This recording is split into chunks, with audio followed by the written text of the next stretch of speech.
Take a look around. The world feels fragile.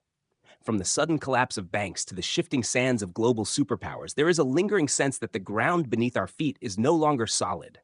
Most people see these events as random spikes of chaos. A war here, a financial crisis there, a political uprising across the ocean. But what if I told you that none of this is random? What if I told you that what you are witnessing today has happened before, almost beat for the last 500 years?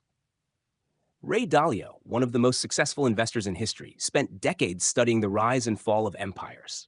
He discovered a pattern, a great cycle, that governs the life and death of every dominant civilization. It is a machine with moving parts, and it always, without fail, moves through 6 distinct stages. The Dutch had their turn. The British had theirs. Now, the American-led world order is facing its ultimate test.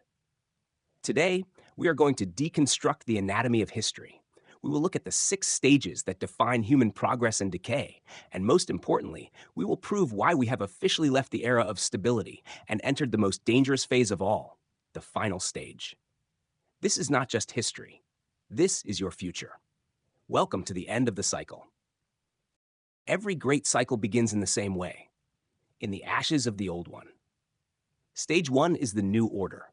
It follows a period of total conflict, a great war, or a revolutionary collapse where the previous system was burned to the ground.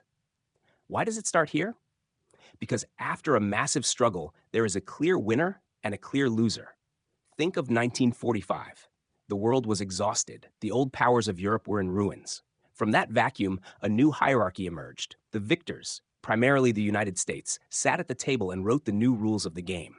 They created the institutions we take for granted today: the United Nations, the World Bank, the IMF.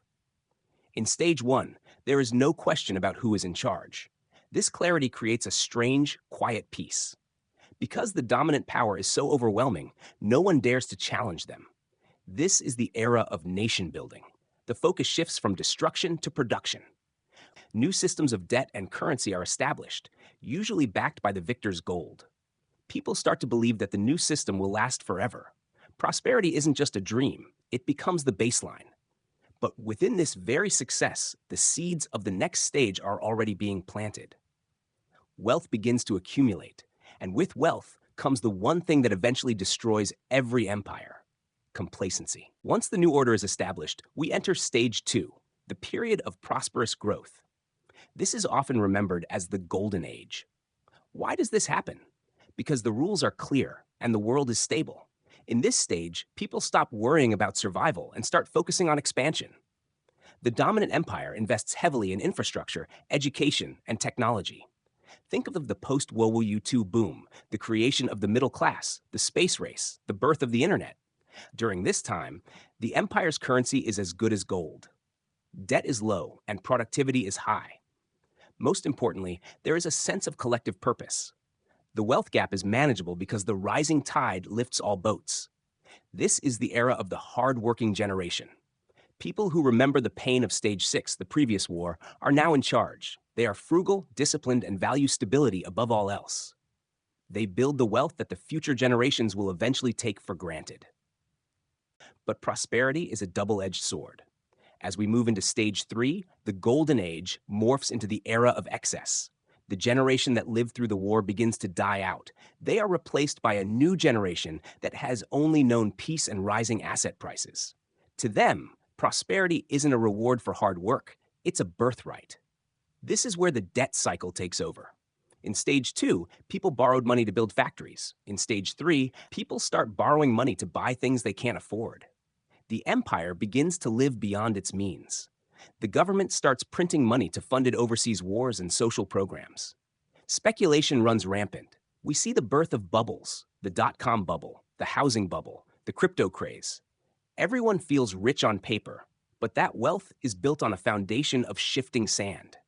The currency, once backed by gold or real productivity, is now backed by nothing but faith. But as the debt-to-GDP ratio climbs toward the danger zone, that faith begins to flicker. We transition from a culture of producing to a culture of consuming. And while the party is still going strong, the smartest people in the room start to notice a terrifying trend. The empire is no longer making enough money to pay its interest. In stage 4, the invisible cracks become visible fractures. This is the era of polarization. As the debt-fueled party of stage 3 slows down, the wealth no longer trickles down, it concentrates at the very top.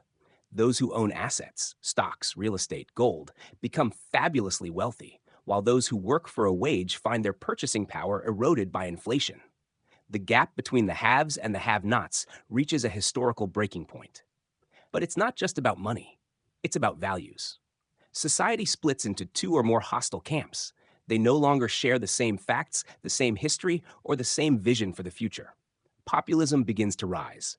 People look for outsider leaders who promise to burn the system down and return to a legendary past. Internal conflict becomes the norm. Every election feels like a civil war. The empire is so busy fighting itself that it fails to notice the external threats gathering at its borders. The unity that built the empire in stage 1 is officially dead. Why do we never see it coming? It's because of a psychological virus called the illusion of permanence. In stage 3 and 4, the crowd falls into a collective trance. We convince ourselves that this time is different. We believe that technology has moved beyond the laws of economics, or that the government can print money forever without consequences. We mistake a debt-fueled bubble for genuine genius. When everyone is getting rich without working, no one wants to be the one to turn off the music. The crowd becomes arrogant.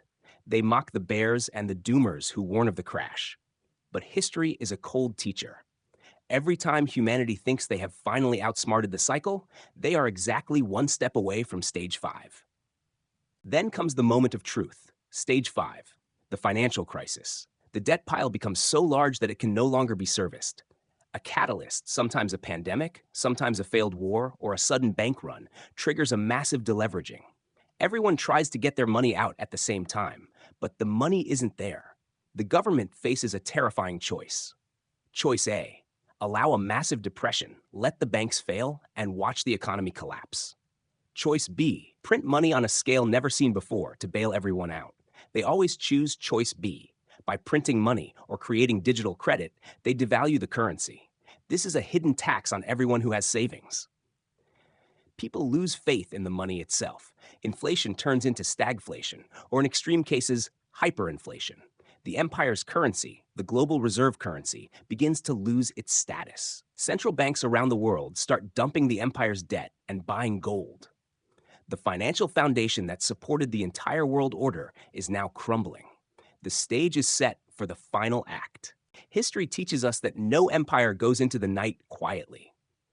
As the leading power struggles with stage 5, drowning in debt and internal strife, a challenger inevitably emerges. This is what historians call the Thucydides trap. When a rising power threatens to displace a ruling power, the result is almost always conflict. The rival empire doesn't play by the old rules. They have spent stage 1 through 4 building real infrastructure, accumulating gold, and strengthening their social cohesion while the old empire was busy consuming. Now, they see the old giant stumbling. They begin to challenge the old empire's currency, its borders, and its alliances. We see this today in the de-dollarization movement, the rise of the BRICS nations, and the technological arms race in artificial intelligence. The world begins to split into two distinct blocks. Global trade breaks down. Diplomacy becomes a performance.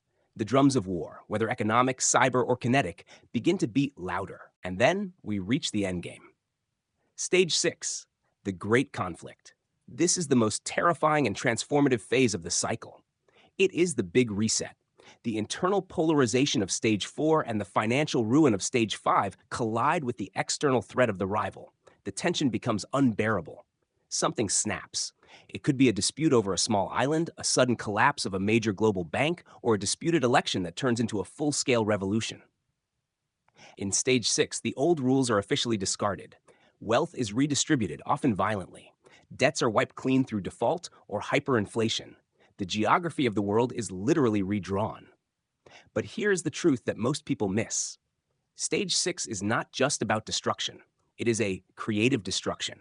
It is the forest fire that clears the deadwood so that new life can grow. It is the painful labor before the birth of a new order. If you look at the markers, the debt to GDP levels, the social unrest, the rise of new global powers, It is hard to deny that we have left the safety of stage 2 and 3 behind. We are currently navigating the turbulent waters of stage 5, with the shadow of stage 6 looming on the horizon. Does this mean the end of the world? No, it means the end of a world. The end of a specific way of life that we have known for 80 years. The cycle is a machine, and the machine is turning. Those who understand the cycle can prepare. They can protect their wealth, their families, and their minds. Those who ignore it will be swept away by the current. History is repeating. The 6 stages are clear. And as we enter the final one, the only question that remains is, are you ready for what comes next? History is a machine that doesn't care if we agree with it. It simply moves. But while we can't stop the cycle, we can choose how we respond to it. If this video changed the way you look at the world, share it with one person you care about. Let's build a community of people who are prepared, not just surprised. Subscribe to join the journey, and I'll see you in the next deep dive. The cycle continues, and so do we.